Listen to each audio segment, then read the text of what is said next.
65 toss power trap. That might pop wide open, Reds.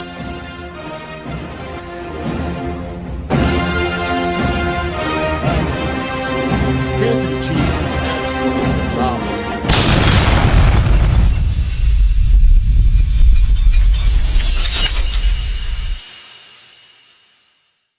What's up, y'all? Welcome back to the TPT Chiefs Football Podcast. I am your co-host, Zach Story. I'm here with Grizzy right now. And why don't you introduce yourself, Grizzy? What's good, everybody? I am Grizzy, also known as Nick. You can call me Nick or Grizzy, it doesn't matter. I'm here filling in for the host of TPT Podcast, Jayden Lawler. That doesn't make me the host this week, though. I'm definitely giving the hosting duties over here to Zach. But little talk about Jayden. He's been having a little rough week. As a lot of you know, he does have kidney disease, and he's just been having a really rough week with his kidneys. He's been in the hospital past couple days, and just everyone, he needs all the moral support he can get. And I've been praying every night for that kid. And if he could be here today, he definitely would. He loves football more than anyone else I know.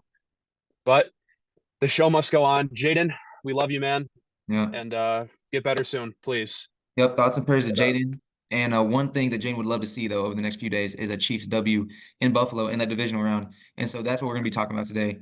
What the Chiefs can do. Obviously, with this being a Chiefs podcast, we're going to mainly be focused on what the Chiefs have to do. But also, Grizzy, with you being from like the Buffalo area, you're pretty knowledgeable when it comes to the Bills, and we are too, since we play them so often. But we'll get into the game. First thing we're going to talk about, though, is the matchup that is the strong suit against the strong suit. We have Buffalo's offense going against our elite defense. And what is the biggest matchup that you're looking for in that Buffalo's offense versus Chiefs defense? I mean, to me, it's no question. I think you put best on best, and I think you're looking at Stephon Diggs versus, you could correct me if it's going to be, you probably would know if it's Ward or McDuffie, but Snead. Snead, Yeah. not I'm thinking of Charvarius Ward. I I don't know why. understand. All right, Snead. Yeah, Snead on Diggs. That's gonna be matchup of the day. I was told Gabe Davis isn't playing, so that's another player that the Chiefs do not have to worry about. And then you got obviously James Cook, but the Chiefs obviously having a great defensive line, great linebackers. I think this could be a huge passing game, and that's why I'm looking at the matchup of Snead versus Stephon Diggs. Obviously, we know Snead has been a great all-pro corner this year, and obviously Zach watches every game, so he knows as well as anyone.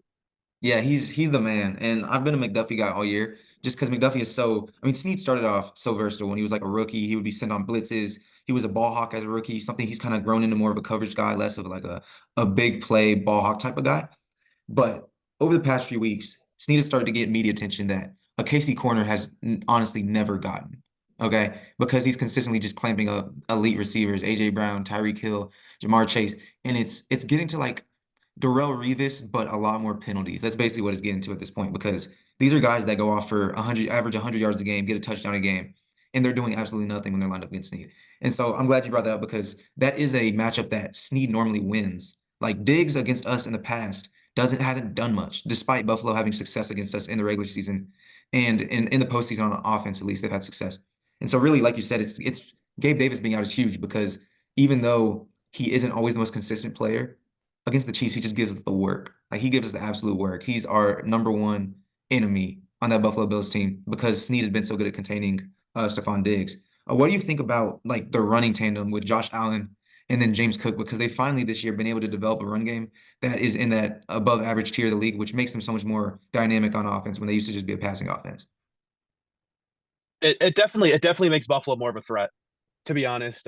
James Cook, obviously me being a Minnesota Vikings fan, we obviously had Dalvin Cook. I see a lot of James Cook what I would see in Dalvin Cook. But James Cook is definitely, he could receive the ball, rush the ball. And that just opens up Buffalo's offense tremendously. So now they don't need to have Josh Allen throwing 50, 60 passing attempts a game. Josh Allen doesn't have to sit here, play hero ball, take a step back, hand the ball off to James Cook, and you never know, he could just take one off to the house. And something I was talking about with Jayden earlier is, when you look at James Cook, you think a lot of he's kind of on the same tier as like a Pacheco.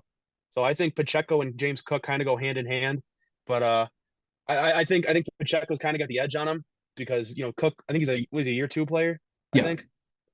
Yeah, both year 2 Pacheco's players. also a year 2. Yeah. I mean, I just think Pacheco's done more.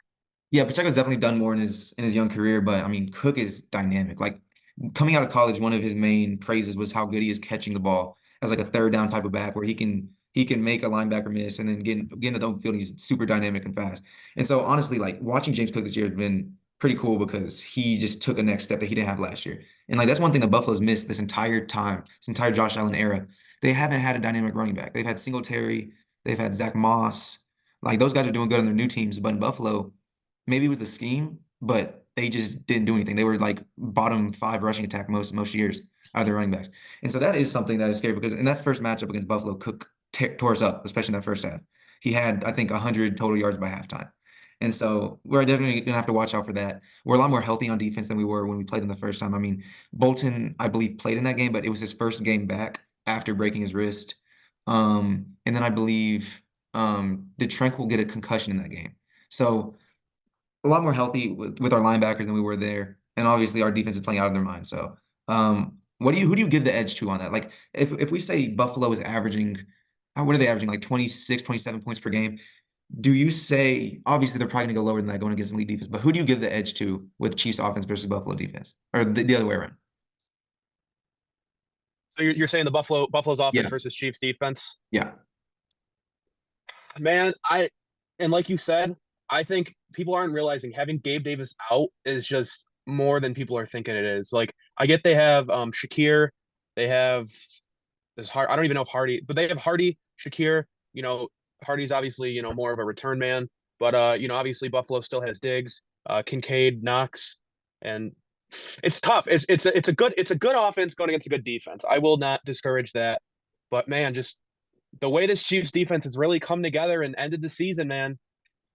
I might have to get that, but by a little bit, I might have to give the edge to Kansas City's defense. I mean, you got 2 all-pro caliber corners. You got Chris Jones. I don't even need to see anything else. You don't even say anything about Chris Jones. You got Chris Jones right there, man. And not to mention Nick Bolton. You got Nick Bolton too. Yeah. So especially you don't have like that second guy like Diggs. Diggs might get locked up. And then who are you looking for? You looking for Knox, who's getting guarded by Nick Bolton? Yeah. Or are you looking for Kincaid, who could be guarded by Nick Bolton? Like I don't know, I'm thinking this is gonna be a big James Cook game for some reason, but I think it's gonna be a lot of playing Josh Allen playing hero ball, and I think they're gonna have trouble with this Chiefs defense. Yeah, one last thing on the defense is like there are defenses that perform well, and there are defenses that have names, guys that by themselves are obviously elite players.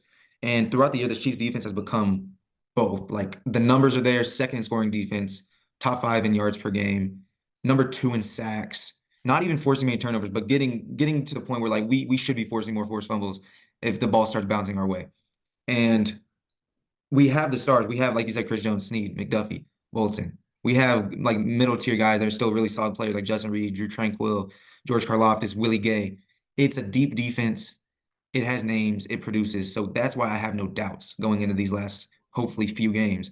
Is because not only have we contained everyone we won against, but these guys have a track record. They're going to continue to play this well. And so now moving on to the other side of the ball, where we have Mahomes versus that Buffalo Bills defense. And first thing I just want to start with is just how banged up they are outside of their front 4. Okay, Buffalo is banged up at linebacker. They're banged up at corner. They're banged up at safety. And we don't know who's going to be playing and who's not because it's a lot of really close calls. Like, I think Douglas could have played last week, but they're playing the Steelers. And so maybe that's why he wasn't able to play last week. And so I'd assume he's coming back, but you never know. Taylor Rapp was out last week. What's his name? Dodson got hurt a couple weeks ago in Miami. Last week, 2 of their other linebackers got hurt. So they're just like decimated. They're decimated. And if there's one way you can get right on offense, which we played good on offense last week, but we still got to show a complete game, which includes the red zone, converting those opportunities. It's against a team as decimated as this. So for you, who do you think on that Chiefs offense is going to make the most out of these injuries for Buffalo, like out of a completely like G League level secondary? I mean, Zach, I could cheat here and just say Travis Kelce. I could cheat and say Travis Kelce, but I'm going with my boy number 4. I'm going Rashee Rice. Man, that boy ate last week. Yeah. That boy had a great game last week and don't discourage Miami. Miami's got a good defense. Jalen Ramsey, Christian Wilkins, and I'm forgetting the safety's name. You probably know who I'm talking about. I know exactly who you're talking about. And I've said his name, Javon Holland, right? Javon Holland, another great player. And like you said, dude, Rasul Douglas out. Well, I don't know if he's out, but questionable. But I'm gonna have to go Rashee Rice. I think that man's gonna eat versus this banged up Buffalo defense. And I forgot to say, I believe Teron Johnson got a head injury, which he's their like elite. I'm pretty sure he's their slot corner. And then Dane Jackson also got hurt, as far as I'm aware. And so even out of the guys I just named, like, and there's another guy, I think Strother's his name, or Struggle, something like that. So you can't even count on one hand how many injuries they have in their secondary and in their linebacking core. And so I agree. I mean, obviously, if someone's going to eat, it's Rice. Rice is the primary guy of this offense now. He's been getting more targets than Kelsey. He's been getting more catches, more yards, more touchdowns. And so I don't know if you can say Rice is a better player than Kelsey at this point, because I mean, Kelsey, he still shows that if he's not the main focal point of like what the defense's focus, he can still produce. But Rice, I mean, he leads our team in everything, and he's going to continue to do that because of how teams play Kelsey. And so I'm excited to see him have another breakout game, because it seems like how many breakout games has he had in a row now? Probably like 4. It seems every week everyone's saying he had a breakout game. And so I'm super excited for that. When it comes to our run game, though, or I guess our run game, you're a Vikings fan, but what do you want to see from Isaiah Pacheco, and how important is establishing the run in a game like this? I mean, establishing the run, it opens up the play action, obviously. And especially when you have special ball catchers like Travis Kelsey, like Rashee Rice, you can get that run game going.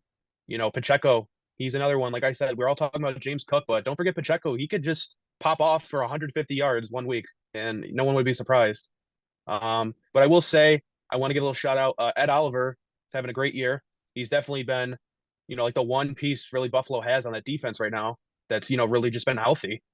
And then you got Von Miller. So, they have a good defensive line, but I think, Kansas City, if they can get that run game going, definitely, like I said, it'll open up the pass game.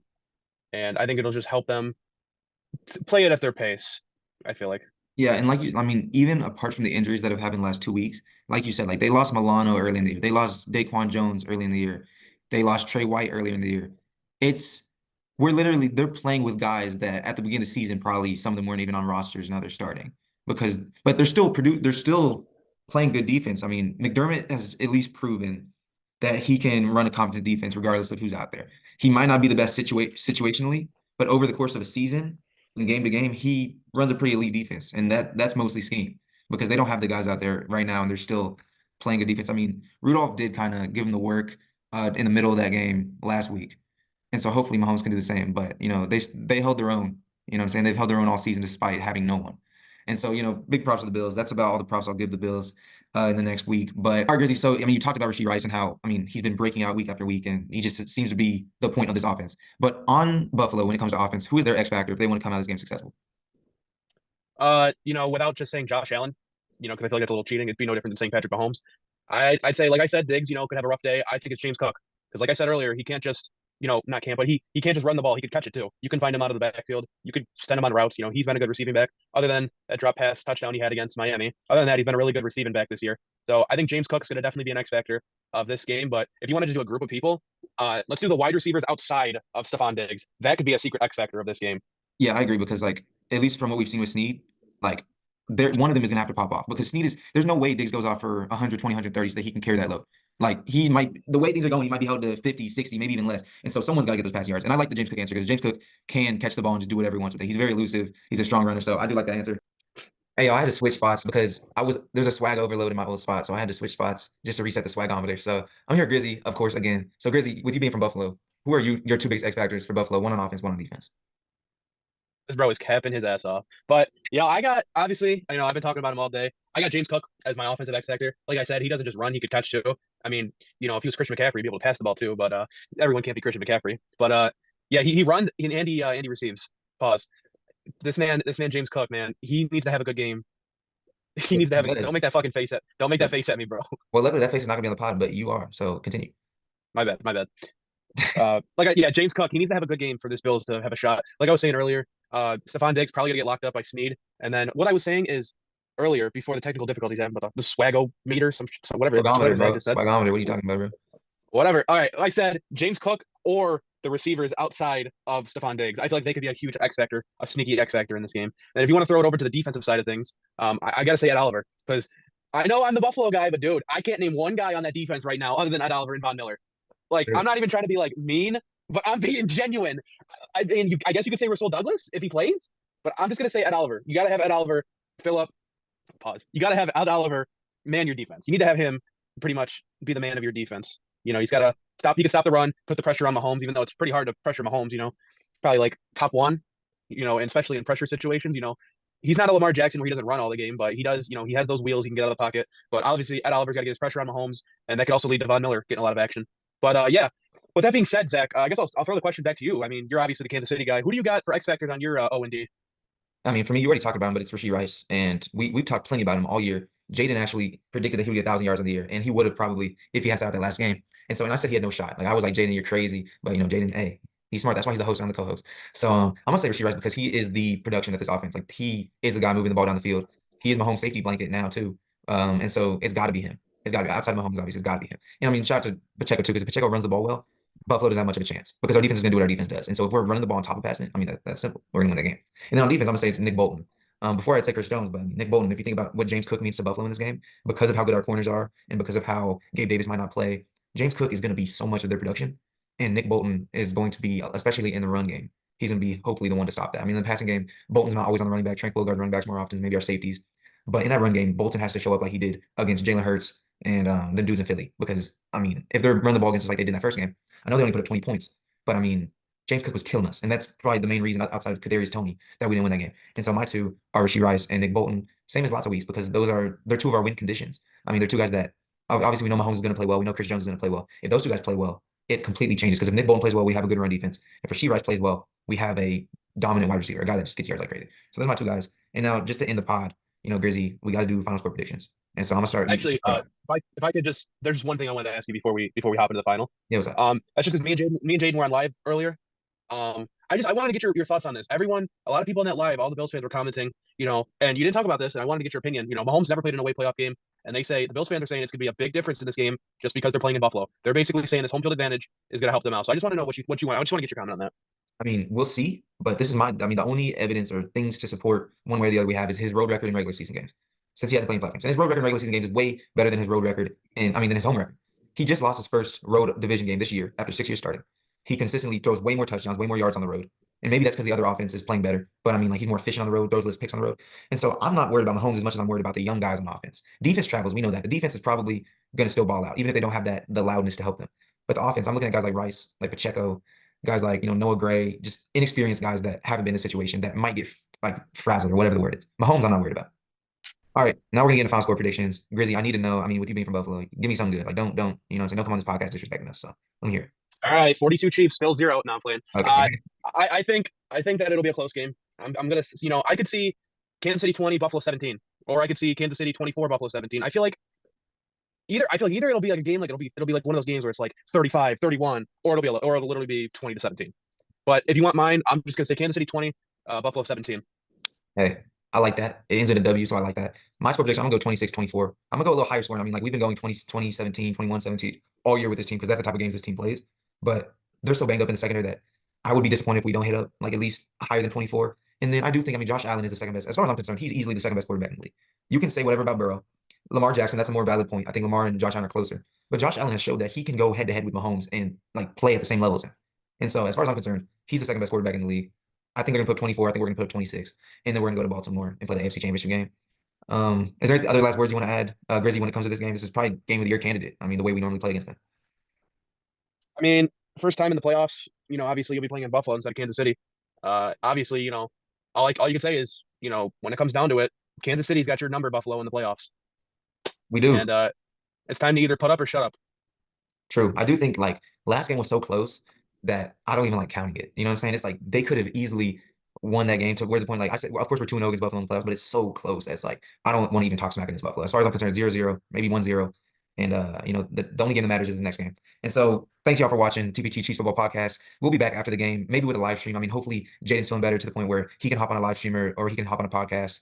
And just keep thoughts and prayers for Jayden as he tries to recover with his kidney sickness, because this is his whole thing. This is his channel. This is his podcast. And so once again, have a great week. Enjoy the games, the football games. Grizzy, you have a great week as well. And we'll talk to y'all later. All right.